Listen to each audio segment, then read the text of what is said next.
Hey, good afternoon, everybody. It's March 17th, 2023, and we are in the Old Testament, and we're reading out of the book of Exodus, and we're going to read chapter 21, verse 12 to 22:15 today.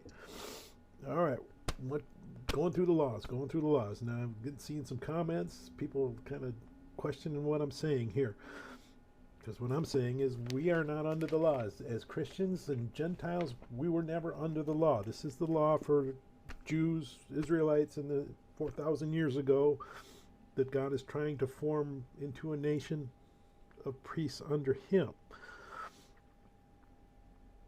But what about the commandments? Aren't the commandments important? Well, as a Christian, Jesus gave us two commandments. Love God with all your heart, with all your soul, with all your might. That's the first and the greatest commandment. The second is like it. Love your neighbor as you love yourself.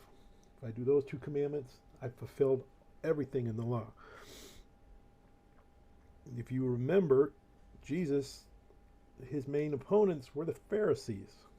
Now, who were the Pharisees? Pharisees knew all the laws. They had at the very least, they had memorized everything in this, all about 6,000 laws. They had so many laws. They had thousands upon thousands of laws that they memorized and knew. So they knew the law.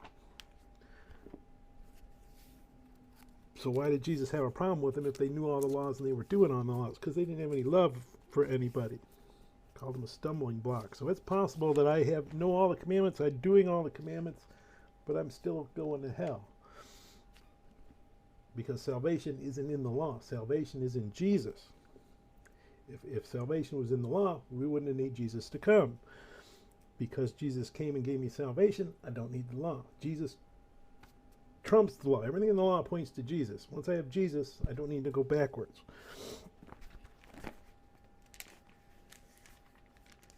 You look at adultery. Well, actually, let's skip that. Let's go back and look at slavery. We looked at that yesterday. There's laws in the Old Testament about slavery. So does that mean I should go out and get slaves so long as I'm treating them all right? That's good. Well, no, because Jesus has written a new law in my heart, which is love God first, love my neighbor. Is owning another person who's an image of God something that God would condone and like? No, I don't think so. Would I want someone to own me? No. So I don't need the laws on how to treat my slaves because I have the law written in my heart that says, you know what, slavery's wrong. I don't need to go back and find out what the Old Testament tells me about slavery. It's wrong. I'm not going to do it. We're going to read some scriptures here about difference between murder and killing people, and was it an accident? Hey, you know what, if someone trusts me with their stuff, someone trusts me with their life, out of my love for God and my love for that person, I'm going to do everything I can to give it back to that person. That's what Jesus gave me. I don't need to go back and say, well, can I use it for my own purposes so long as I don't break it? That's what the law is telling me. I have something that trumps the law, that's better than the law. I have what Jesus wrote in my heart. So I hope that makes sense. So why do we read the Old Testament? Well, like I said, it lets us know what was important to God. Again, this is him trying to build a relationship 4,000 years ago with people who didn't have Jesus yet. So these are all pointers. He's trying to give them some rules to help them get there, but they're never going to get there until Jesus comes. Once Jesus comes, I don't need to know all the guts behind it. You know what? I got an app on my phone. It's called Jesus. And if I put that app on my phone and I use that app every day, I go to heaven. Now I can go back in the Old Testament and I can read and figure out all the code and figure out how it works. And that's good. That, now I'm much more happy with my app because now I know how it works. But if I don't go back and do that, the app still works. I go to heaven. If I know all the instructions and I don't have the app, then I don't go to heaven. That's the difference. So do I need the commandments? No. If I don't have the commandments and I have Jesus, I can go to heaven. If all I have is the commandments and I don't have Jesus, that's not going to work. All right, so let's go ahead and we're going to read Exodus chapter 21, verse 12 to 22:15. He who strikes a man so that he dies shall surely be put to death. However, if he did not lie in wait, but God delivered him into his hand, then I will appoint for you a place where he may flee. But if a man acts with premeditation against his neighbor to kill him by treachery, you shall take him from my altar that he may die. And he who strikes his father or his mother shall surely be put to death. He who kidnaps a man and sells him, or if he is found in his hand, shall surely be put to death. And he who curses his father or his mother shall surely be put to death. If men contend with each other, and one strikes the other with a stone or with his fist, and he does not die, but is confined to his bed, if he rises again and walks about outside with his staff, then he who struck him shall be acquitted. He shall only pay for the loss of his time, and shall provide for him to be thoroughly healed. And if a man beats his male or female servant with a rod, so that he dies under his hand, he shall surely be punished. Notwithstanding, if he remains alive a day or two, he shall not be punished, for he is his property. If men fight and hurt a woman with child so that she gives birth prematurely, yet no harm follows, he shall surely be punished accordingly as the woman's husband imposes on him, and he shall pay as the judges determine. But if any harm follows, then you shall give life for life, eye for eye, tooth for tooth, hand for hand, foot for foot, burn for burn, wound for wound, stripe for stripe. If a man strikes the eye of his male or female servant and destroys it, he shall let him go free for the sake of his eye. And if he knocks out the tooth of his male or female servant, he shall let him go free for the sake of his tooth. If an ox gores a man or a woman to death, then the ox shall surely be stoned, and its flesh shall not be eaten.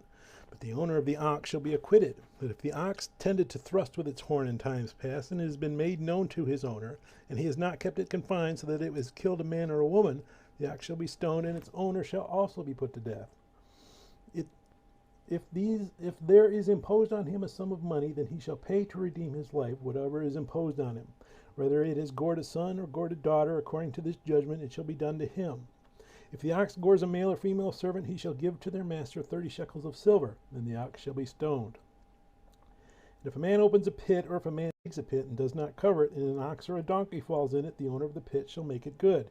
He shall give money to their owner, but the dead animal shall be his.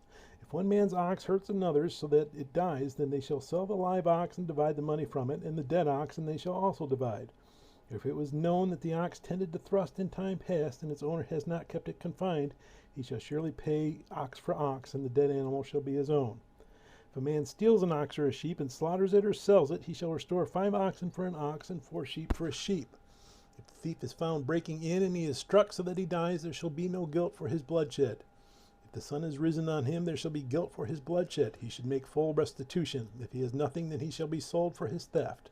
If the theft is certainly found alive in his hand, whether it is an ox or donkey or sheep, he shall restore double.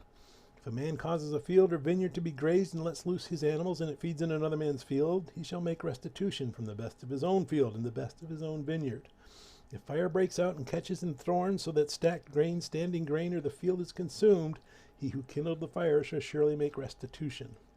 If a man delivers to his neighbor money or articles to keep, and it is stolen out of the man's house, if the thief is found, he shall pay double. If the thief is not found, then the master of the house shall be brought to the judges to see whether he has put his hand into his neighbor's goods. For any kind of trespass, whether it concerns an ox, a donkey, a sheep, or clothing, or for any kind of lost thing which another claims to be his, the cause of both parties shall come before the judges. And whoever the judges condemn shall pay double to his neighbor. If a man delivers to his neighbor a donkey, an ox, a sheep, or any animal to keep, and it dies, is hurt, or driven away, no one seeing it, then an oath of the Lord shall be between them both, that he has not put his hand into his neighbor's goods, and the owner of it shall accept that, and he shall not make it good. But if in fact it is stolen from him, he shall make restitution to the owner of it. If it is torn to pieces by a beast, then he shall bring it as evidence, and he shall not make good what was torn. And if a man borrows anything from his neighbor, and it becomes injured or dies, the owner of it not being with it, he shall surely make it good. If its owner was with it, he shall not make it good. If it was hired, it came for its hire. May God bless the reading of his word. May God bless you. Bye.